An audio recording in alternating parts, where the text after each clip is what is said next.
안녕하세요. 네알대알입니다. 오늘은 2024년 새해를 맞아서 특별한 주제를 가지고 와봤는데요. 새해 결심으로 다이어트를 결심한 분들 많으실 겁니다. 또 저희 몸의 건강을 위해서 새해 결심으로 주로 많이들 담배를 끊는다거나 다이어트 결심을 하시죠. 오늘은 또 무작정 굶는 것보다 저희 몸을 생각해서 건강하게 과학적으로 다이어트를 하려면 어떻게 하면 좋은지를 여러분들께 소개를 해드리고자 과학적으로 건강하게 살 빼는 방법을 저희 구독자분들도 같이 알고 효율적으로 다이어트를 하시면 좋을 것 같아서 영상으로 한번 준비해 봤고요. 오늘 준비한 내용은 글루코스 혁명이라는 책에서 나오는 혈당 다이어트라는 내용인데요. 이 혈당 다이어트가 뭔지, 어떻게 하면 과학적으로 건강하게 살을 뺄 수 있는지 지금부터 설명을 드리도록 하겠습니다. 일단 기본적으로 많이 먹으면 살이 찐다라는 거는 우리 모두 서로 이제 알고 있는 상식이죠. 당연히 많이 먹으면 살이 찝니다. 이건 당연한 거니까 너무 많이 먹으면 안 되시겠고, 일단 조금이라도 다이어트나 운동, 이런 식단 관리에 관심이 있으면, 관심이 있는 사람이라면 탄수화물을 적게 먹고 단백질이나 지방 위주의 식단을 먹으면 다이어트에 많은 도움이 된다. 이런 또 저탄고지라든지 이런 말도 많이들 들어보셨을 겁니다. 근데 이제 이렇게 탄수화물을 그냥 적게 먹고 나머지 단백질, 지방을 많이 먹고 이런 식으로 그냥 식단 관리를 하는 게 왜 우리 몸에 좋은지 과학적인 근거 없이 맹목적으로 하는 것보다는 조금 더 저희가 이해를 하고 한다면 많은 도움이 되겠죠. 일단 탄수화물이 저희 몸의 기본 3대 영양소인데 왜 탄수화물만 막 안 좋은 물질처럼 이렇게 얘기를 하는지 한번 탄수화물에 대해서 조금 더 얘기를 해볼 건데, 일단 탄수화물을 많이 먹으면 혈액 속에 포도당이 높아지게 됩니다. 그러면 이제 이 혈당을 낮추기 위해서 인슐린이라는 호르몬의 분비가 늘어나게 되는데요. 이 인슐린이 하는 역할이 탄수화물을 많이 먹어서 혈액 속에 높아진 포도당을 글리코겐으로 바꾸어줘서 이 글리코겐으로 바뀌고 세포에 저장되는 이 자체가 동화작용이라는 것으로 부르는데, 그래서 탄수화물을 지나치게 많이 먹으면 몸에 에너지를 계속해서 비축하게 되고 그래서 살이 찌게 되는 거죠.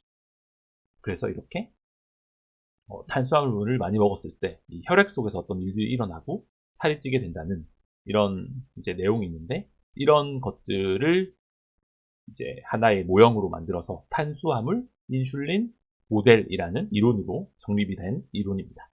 근데 이제 이렇게 주장하는 이제 여러 또 과학자들이 있는데, 이렇게 탄수화물을 너무 안 좋게 만드는 이론이다 보니까 이런 이론도 반론이 많습니다. 잘못된 이론이다. 이제 그냥 사람 자체가 에너지를 너무 많이 먹고 칼로리를 너무 높게 먹으면 살이 찌는 거지, 이런 탄수화물을 적게 먹으면 똑같은 칼로리를 먹어도 살이 덜 찐다든지 이런 게 막 또 임상실험을 해봤더니 맞지 않다. 막 이런 주장도 많이 있거든요. 그래서 이런 이제 반론으로 그냥 칼로리 자체를 적절히 조절하자 하는 이론을 주장하는 이제 사람들이 만든 이론이 에너지 균형 모델이라는 이론입니다.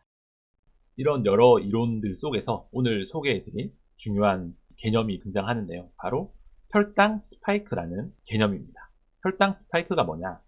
사람이 혈당, 이 혈액 속에 있는 당의 농도가 이제 혈당이라고 하는 건데, 이제 식사 후에 혈당이 급격하게 올라갔다가 내려갔다가를 반복하는, 혈당이 막 보통 건강검진에서 공복 상태에 측정을 해보면 당뇨병이 없는 일반인의 경우 100 이하의 수치가 나오거든요.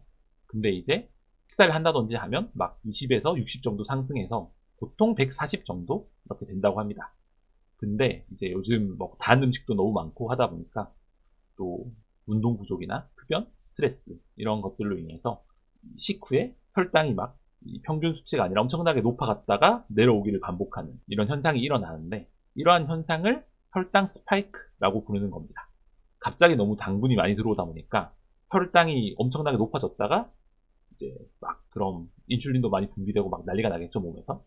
그래서 이러한 혈당 스파이크라는 게 이제 건강에 굉장히 안 좋은 거다. 그래서 오늘 제가 가져온 다이어트 방법의 핵심이 바로 이 혈당 스파이크를 관리를 해서 건강한 몸 상태를 유지하면서 다이어트를 하자는 내용이 되겠고요. 그래서 이 혈당 스파이크를 잡기 위해서는 어떻게 하는 게 가장 좋은지, 이 혈당 스파이크를 일으키는 가장 중요한 물질이 뭔지를 이제 소개를 해드릴 건데, 그게 바로 단순당이라고 하는 당분입니다. 지금 앞에서 소개해드린 탄수화물 인슐린 모델이나 뭐 칼로리 균형 모델이나 이런 막 여러 가지 다이어트 논란 이전에 단순당은 모든 공통적으로 과학자들이 섭취하지 않는 것이 좋다라고 불리는 정말로 먹으면 좋진 않은 당분이라고 보시면 되겠는데요. 사실 근데 단순당이 생각보다 들어가 있는 곳이 많습니다. 이 단순당은 보통 단맛이 느껴지는 음식은 대부분 들어있다고 보시면 되는데 그냥 설탕 그 자체나 사탕, 뭐 초콜릿 이런 먹자마자 단맛이 느껴지는 음식도 다 단순당이라고 보시면 되고 이 단순당은 열량만 높고 에너지는 없고 그냥 혈당 스파이크만 일으키는 나쁜 당이라고 보시면 되고 이런 당을 많이 섭취하다 보면 배가 이미 뭐 에너지가 충분한데도 배고픔이 느껴지는 흔히 말하는 가짜 배고픔 느껴지게 하도록 유도하는 물질이 단순당이라고 보시면 됩니다.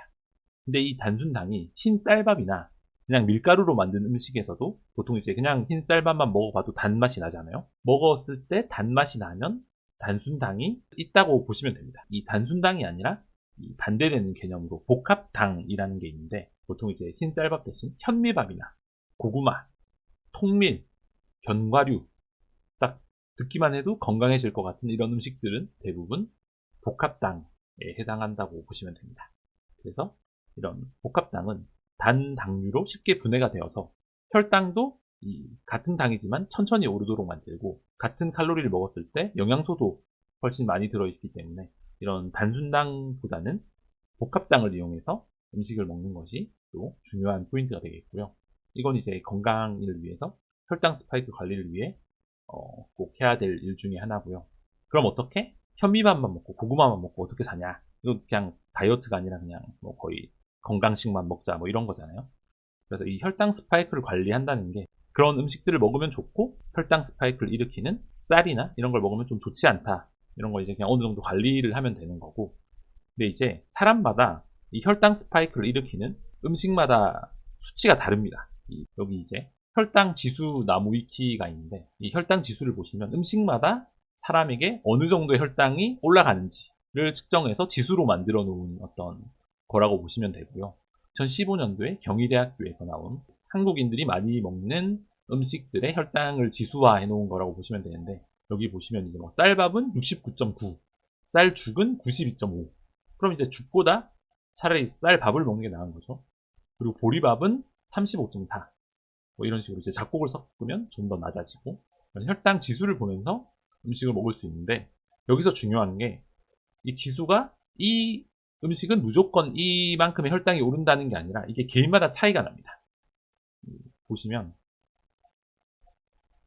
막 엄청 라면이라든지 여러 가지 음식이 있는데 라면도 49.3밖에 안 되네요. 오히려 흰쌀밥보다 라면이 낫다는 걸 보실 수 있고 여기 보시면 사과가 38로 나오는데 이 사과도 사람마다 어떤 사람은 아침에 공복에 사과를 먹으면 혈당이 20 정도 오르는데 어떤 또 다른 사람은 사과를 먹었을 때 혈당이 60이나 오른다든지 이렇게 같은 사과를 먹어도 사람마다 자기 몸에 혈당이 오르는 수치가 아예 다르다고 합니다. 그래서 나에게 어떤 음식이 나는 맛있게 먹을 수 있는데도 혈당이 덜 오르는지 이런 걸 좀 파악을 해 두신다면 개인마다 식단이 나는 사과를 먹었을 때 혈당이 너무 많이 오르니까 사과를 좀 피해야겠다. 나는 라면을 먹어도 혈당이 잘 안 오르는 거 보니까 난 라면은 많이 먹어도 괜찮겠구나 하면 라면을 먹지 말아야겠다는 스트레스는 없이 좀 라면을 먹어가면서 다이어트를 할 수 있는 거죠. 이렇게 여러 음식에 대해서 자기 몸에 맞는 음식이 있고 혈당이 덜 오르는 음식이 있기 때문에 이런 음식들을 파악해 보는 것도 중요하다고 할 수 있습니다. 그럼 이제 여기서 약간 하나의 의문이 들 수 있죠. 그러면 음식을 하나 먹어보고 피를 뽑아서 혈당을 재보고 또 새로운 음식을 하나 먹어보고 체열을 해서 혈당을 재보고 해서 나에게 맞는 음식을 찾으라는 거냐 뭐 이런 생각을 하실 수 있는데 이제 제가 어떤 이 특정 제품을 돈 주고 사서 하라 이런 홍보를 하는 건 아니고 요즘에 보면 이 연속 혈당 측정기 라는 이제 제품들이 많이 나와 있더라고요. 저도 최근에 알게 됐는데 요즘 기술이 많이 발전하다 보니까 이렇게 피를 뽑아서 혈당을 측정하는 게 아니라 몸에 이 패치를 붙이기만 하고 있어도 한 2주가량 내 몸의 혈당이 어떻게 변하는지 계속해서 실시간으로 측정을 할 수 있다고 하더라고요. 그래서 이제 패치를 붙여놓고 내가 어떤 음식을 먹었을 때 혈당이 얼마가 오르는지 확인을 해가면서 파악도 해볼 수 있고 내가 밤새 자고 일어났을 때 공복 시엔 혈당이 얼마가 되는지 건강검진 때만 측정을 하는 게 아니라 내가 실제 생활에서 얼마나 이 혈당이 바뀌는지를 아예 쉽게 측정이 할 수 있는 이런 기계들도 많이 나와 있다고 합니다. 그래서 이런 걸 이용해서 정말 이런 다이어트를 해보고 싶으신 분들은 한번 측정을 해볼 수 있고요. 근데 가격이 좀 비싼 편이더라고요. 찾아보니까 한 10만원 정도 하면 이제 하나의 패치를 살 수 있고 2주 정도 측정이 가능하다고 합니다. 식단 관리를 정말 본격적으로 내가 해보고 싶다 하는 분들은 한번 구입을 해서 2주 동안 여러 가지 음식들을 먹어보면서 또 테스트를 해가면서 혈당 측정을 해보실 수 있는 시대가 열렸기 때문에 관심이 있으시면 좀 돈을 쓰시더라도 해볼 수 있을 것 같고요. 사실 저는 아직 못 해봤습니다. 저도 이렇게 내용을 준비하면서 한번 해볼까 싶긴 한데 여러분들도 관심이 있으시다면 추천드리고요. 그래서 사실 이제 뭐 여러 가지 개인 음식을 추천한다든지 이런 건 말씀드렸는데 또 이런 것들이 아니라 정말 그냥 혈당 스파이크를 관리하기 위해서 어떤 것들을 해야 하는지 이건 이제 글루코스 혁명이라는 그 책에도 나오는 내용을 약간 연결해서 또 어떻게 하면 혈당 관리에 도움이 되는지 실제 생활 습관 실제로 실천해야 되는 것들을 하나씩 소개를 드리겠습니다. 먼저 첫 번째는 식사의 순서를 조절하라는 건데요. 여기서 중요한 포인트가 이제 섬유질을 제일 먼저 섭취하고 그 다음 단백질과 지방을 섭취한 후 마지막으로 탄수화물을 섭취해라 라는 이제 먹는 순서에 대한 내용입니다. 여기 글루코스 혁명이라는 책에 보면 식사의 순서를 조절하라든지 녹색 음식으로 식사를 시작하라 막 이런 조언들이 나오는데 이게 다 하나로 연결된 거라고 보면 되죠. 이제 같은 음식의 구성으로 식사를 하더라도 가장 먼저 채소들을 먼저 먹어서 섬유질을 섭취하고 그 다음 이제 고기나 단백질, 뭐 지방 이런 것들을 먹고 마지막으로 이제 단맛이 느껴지는 탄수화물 등을 먹으면 그 앞에 먹은 섬유질이나 단백질들이 혈당을 완만하게 이렇게 아예 스파이크로 확 튀어오르는 게 아니라 이 포도당의 흡수 과정을 좀 천천히 늦춰줘서 혈당이 오르는 것도 천천히 오르고 한 번에 튀지 않고 완만하게 만들 수 있는 이런 식사 방법이라고 하니까 똑같은 음식을 먹더라도 최대한 이제 채소나 이런 단백질, 지방 등을 먼저 먹고 탄수화물로 보이는 음식들은 조금 더 뒤에 먹는 걸로 순서만 조절해도 오히려 몸에 굉장히 건강하게 음식을 드실 수가 있고요. 이제 뭐 파스타집이나 뷔페 같은 데 보면 꼭 샐러드를 먼저 먹잖아요. 그런 게 이제 다 이런 이유, 이런 과학적인 이유로 먼저 먹는 게 건강하니까 이 사람들이 먹었던 거구나. 뭐 이런 약간 생각도 들더라고요.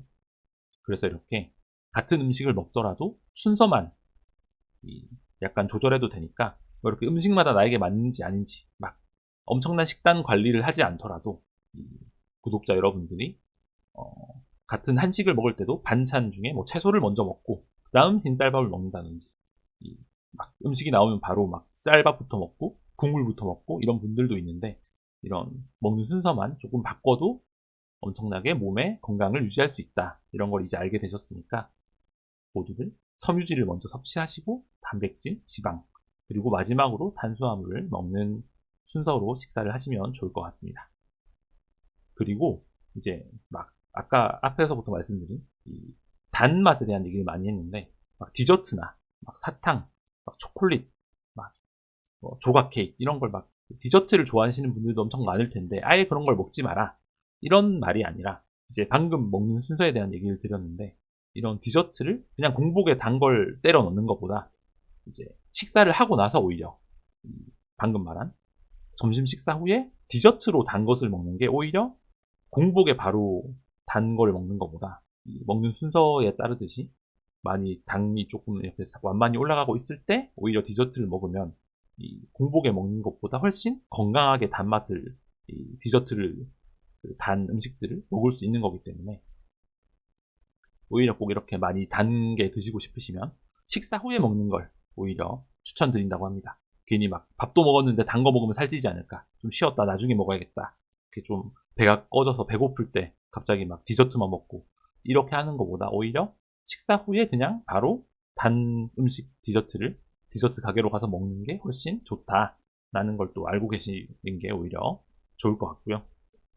그래서 달달한 음식은 꼭 밥을 먹고 먹어라 라는 게 오늘의 또 중요한 내용이 되겠습니다. 여기까지가 제가 오늘 2024년 이 갑진년을 맞아서 새해 결심으로 다이어트를 꼭 해야겠다라거나 식단 조절을 해야겠다라는 분들을 위해 준비한 내 몸을 이해하고 과학적으로 다이어트를 해보자라는 분들을 위해 준비한 내용이었고요.